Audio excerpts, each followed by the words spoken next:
We're going to announce it in the alphabetical order. All right. First is Michael Bowley. All right. Hey, good nominee. Second one is Carl Wayne Bolton. Then you're going to come back and tell us a little bit about it. Okay, there you go. Candace Bird. Yes, remember Candace playing ball? Mannion Kaufman. I think he graduated with Zach over there. No, I don't know him, I don't think.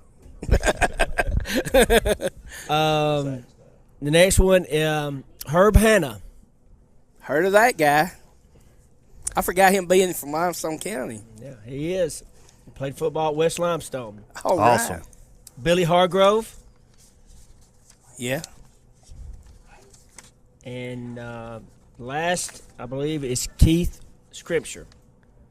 All Keith right. Scripture. I know that dude. You know that guy, don't you, Tim? Yeah. Mm-hmm. Well, all right then. That sounds like a 7-member class. That is correct. All right. So y'all want to tell us a little bit about them? Yes. First of all, I want to say that I believe this is another really good class, and we certainly want to thank the people that nominated these folks that were inducting this year, and we're looking forward to the ceremony, and we'll talk a little bit about that later on, I guess. But we'll start talking about this year's class. Like I said, it's a great class. Michael Bowley, like you said earlier, Zach was a graduate of Elkmont High School. Went to University of Southern Mississippi, played collegiately down there, and then went on and had a very long and successful NFL career. In fact, he was a member of the New York Giants Super Bowl team. I'm not sure which year. Was it 2012, 13, somewhere in there? But he was a member of that team. Also, statistically, he had over 500 tackles in the NFL. And just really had a great career from high school throughout college and on to the NFL. So certainly very deserving. He played with the Falcons a little bit, I think too. he did. Yeah, he did. He sure did. Yep. And I can remember, Zach, you've been probably the biggest Alabama fan around here. You've been to every home game since when? Just last 10, 12 years. But Okay. Not like some guys we know that. I do remember him having a pick six against Alabama one year. Do you remember that? I think when he played at Southern Miss? I think Brody Coyle was the quarterback. Might have been. Okay. And, but yeah, he had a really outstanding career at Southern Miss. And I can remember when he played at Elkmont in a state playoff game. They were playing Colbert County. And Colbert County was very, very good. And they might have went on and won the state championship that year. But I remember watching that game, and Michael Bowley was head and shoulders better than any player on that football field that night. Yeah. But the problem for Elkmont was I think the other 22 best players played for Colbert County. You know what I mean? Oh, absolutely. But he had a great career. The next person we talk about is Carl Wayne Bolton, and Greg has been a former Athens High football player and certainly knows a lot of the history of the program. I'll let Greg talk to you a little bit about him. Talk to us, Mr. Greg Young. All right. Well, Carl Wayne, growing up in Athens, we always heard that Carl Wayne was the best quarterback that ever played at Athens. No question about it. He was part of that 1954 team, and we've already had several inductees of the 1954 team. Baxter Booth, we were trying to count them all. Jerry Daniel. There were some that on the 53 team, but that 53 and 54 group were as Barry mentioned, they were the measuring stick for Athens High football. They the first team that beat Decatur in 1953, and then 1954 they had an undefeated season, and Carl Wayne was probably one of the biggest parts of that team. He was the quarterback, and a lot of people said Barry's got a story about him. He was sought after by many schools. He didn't go on and play college ball, but he was sought after by many schools. And you had a story about him going to Auburn that was very, very interesting. I was born and raised in Decatur, and one of the folks that I knew quite well was Dr. Lloyd Nix. And for a lot of you longtime football fans, certainly Auburn football fans, you certainly recognize his name. He was the starting quarterback for the 1957 National Championship team. That's correct. And Dr. Nix is held in high esteem in the city of Decatur, not only as a person but as a football player. And but anyway, a few years ago, I had someone was talking to me about Carl Wayne.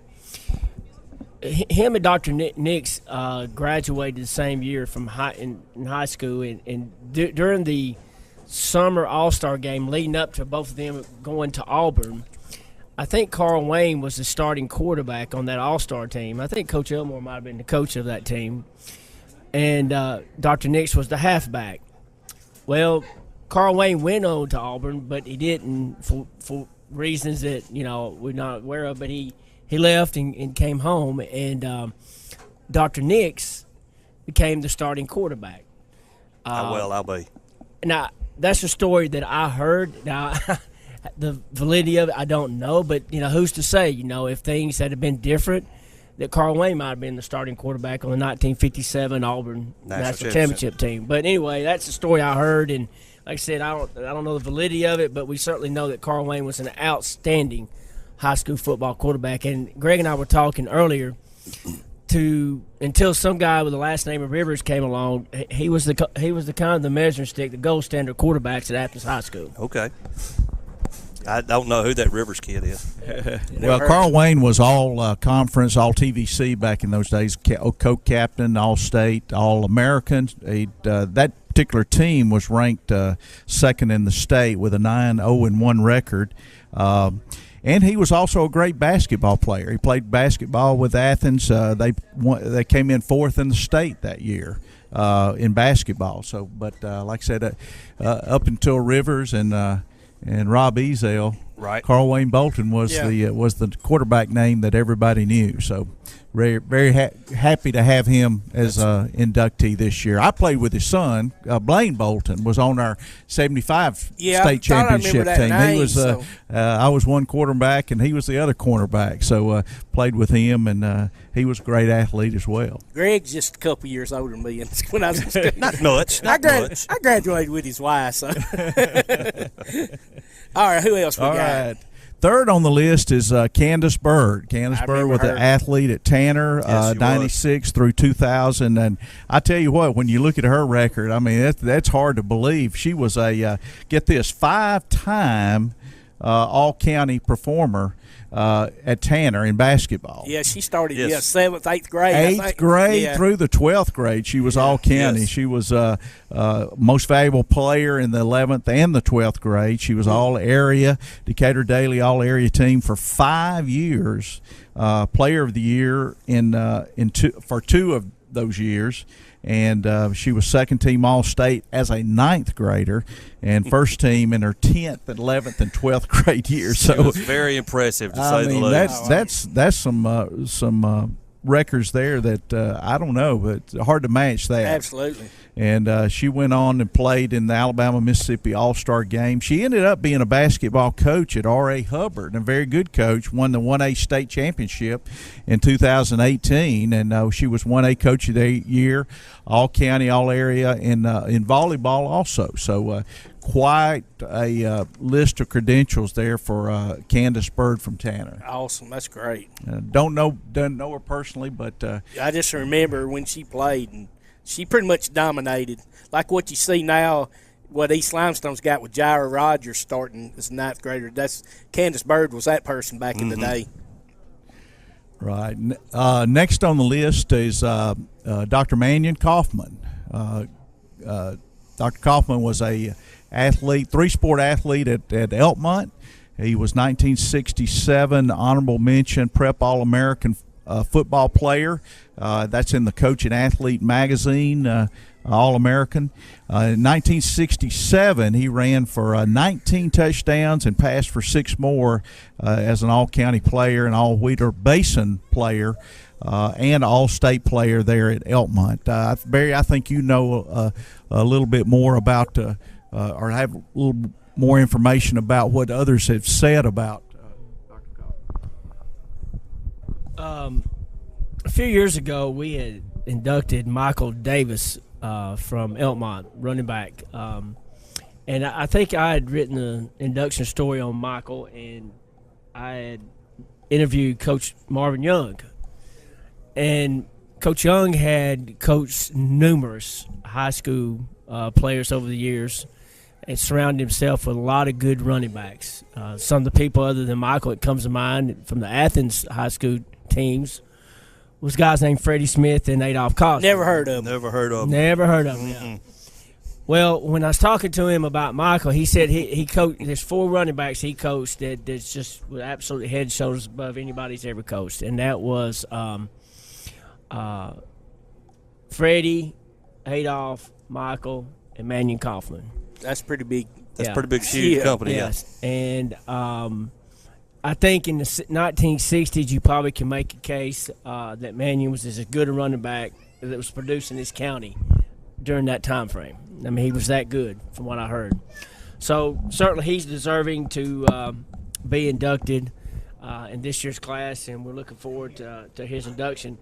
The next guy that's on the list, and again, this comes from the page of what we didn't know, okay? I mean, there's probably a lot of folks in this county that's probably heard of John Hanna, David Hanna, Charlie Hanna, and they might have heard of Herb Hanna, okay? But did not know he was Did from not know Limestone. he played high school football at West Limestone. He played in 6-man football, okay? Really? At West Limestone. Now, I was talking to Sheriff Blakely a while back, and him being born and raised over in the Pleasant Grove community. Yep. He said the Hanna family didn't live that far from where his family were, okay? The story, I believe he left, the war broke out after he graduated high school, World War II. He served in the military a few years and then went on to the University of Alabama. Was a very good player there, and then went on to the NFL and played there. But of course, the father of the 3 Alabama players, Charlie, David, and John. But again, he's part of that group of people that we're looking for, that folks that might have are kind of overlooked with their ties to Limestone County. But Herb certainly is very deserving, and we're looking forward to his family attending the banquet. As well. The next person is Billy Hargrove. Billy was a Athens High football player, went on to UNA, or it was at Florence State at the time, but had a very successful career with the Lions. I believe he's in UNA's Hall of Fame. But I'll let Greg talk a little bit more about him. Well, Billy was, of course, he's also a great guy, but Billy was a great athlete, 4-sport athlete at Athens in 67 through 69. He started in football for 3 years. He was the captain of the team. They said in track he was a miler. He just the one story they told was back in those days we ran track in the old 220 track that's down from the old gym there at the what is now, I guess, the middle school, but that was got banks on it in the turns. Got banks in the turns. I've done many laps on that old, but it's asphalt. Yes, it is asphalt. And the story is that finishing a mile one day, Billy was undefeated, and he was about to get beaten, and he dove for the finish line. Oh wow! On that asphalt to win that mile, and that was the kind of athlete he was. He gave it everything he had, every play. He got, and then of course went on to play at Florence State.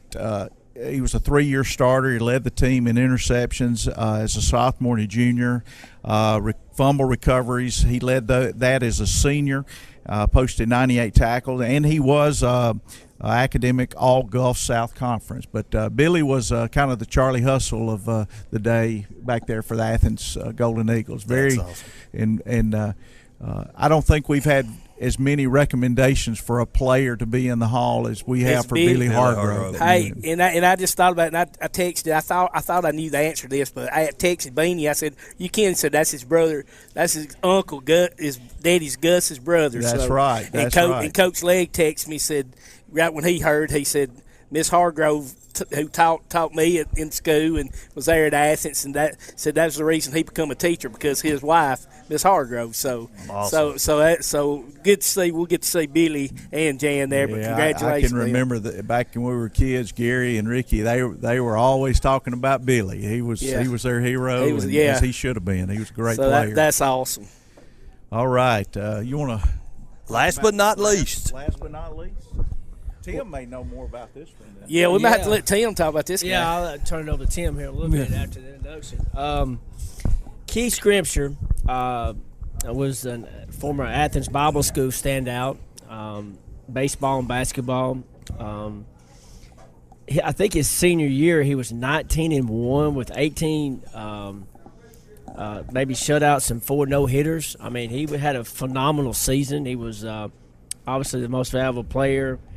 All county, signed with University of South Florida and played for baseball fans out there, former Philly great Robin Roberts. Really? Yeah. Wow. Yeah. And pitched 4 years there.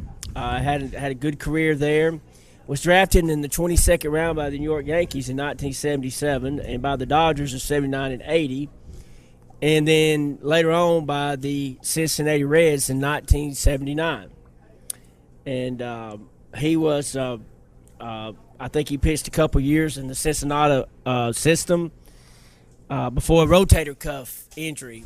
I kind of cut short his career. So who's to know? You know, if they'd have had the modern medicine technology back then, yeah, who knows? He maybe could have gone further. But outstanding baseball player. Pitcher, and do you want to add a little bit more to that? He could chunk a dodgeball. I know that. Really? Those were the days. He was the dodgeball king. Oh, man. You need to add ball. that. Barry can add that to the list. Yeah. Yeah, P.E., man, you didn't want to get in his sights. Isn't his son the principal of that? Am I wrong on that? I was thinking, isn't his son a principal? Or is that another scripture? It's another. That's another scripture. Okay, my fault. I knew there were some scriptures that were. I think they're distantly related, but yeah, but that's not. Yeah. But so now you can add Dodgeball King on this list of accomplishments. But yeah, now his dad Morris is in the hall already, isn't he? That's right. Okay. So you don't have too many. I don't think. Probably father and sons. Well, we have. I think this is the third one. I believe. Of course, Mr. Legg. Mr. Legg and the Woodruff. And we, and the Woodruffs, yes. Yeah. Absolutely. So, man, I look forward to this. What date is the banquet? Yeah, we want to make sure we let everybody know about that. This year's banquet will be at the Event Center on June the 9th. Mark your calendars for June the 9th. That's the day. We've got plenty of tickets that will be available. They'll be available at the United Way office. As they have been for the past few years. I think the price is it changed? $30, I think, is the price for the ticket. It's well worth it. It's a nice banquet. You've served a great meal.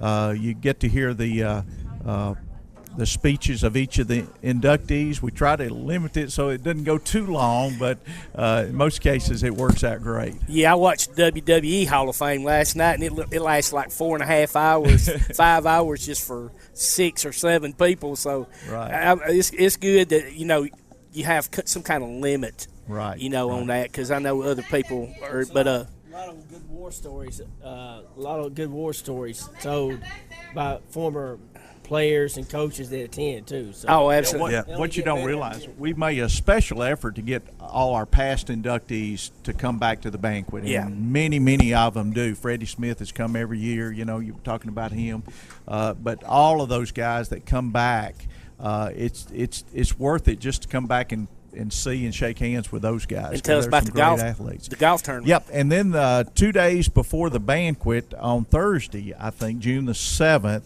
we will be having the golf tournament. The golf tournament is very important because for the Sports Hall of Fame, that's where we make our money. That gives us the money to give out the scholarships that we do every year, and that's the other thing that the Sports Hall does. We give out 2 scholarships. I think they're $2,500. $3,000 scholarships to give 2 of those each year. We would like to give more of them, but it depends on how much money we earn mainly from the golf tournament. How does somebody participate in that? So, I mean, y'all have got where people can put signs on each hole and businesses recognized, hole sponsors. Yeah, Barry's in charge of that. I'll let him talk about that a little bit. We've got some changes on that this Okay. year. Yeah, Mark, we have hole sponsors, $100 hole sponsors. We haven't really talked about the price this year because we removed the tournament to canebrake this year. But certainly we'll have all that information ready for the public here in the next couple, 3 days. And my phone number, for who wants to know, is 256-777-3810. You can contact me about any information as far as putting teams in, host sponsors, any information about the golf tournament. I'll be the contact person. I'll go ahead and tell you I'll be a hole sponsor. Well, right thank now. you. Yeah. Thank you. Get that rolling. Well, now last year you had the golf The day of. was the day of. Yes, sir. And that's not been the case in past years. I mean, is that We changed it last year. We thought it would be a just change to see how it went. yeah?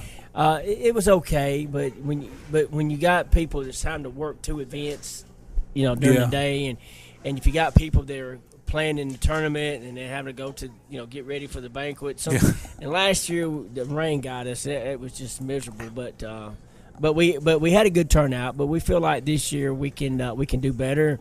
And certainly anybody that wants to play in the tournament, it's a 4-man scramble.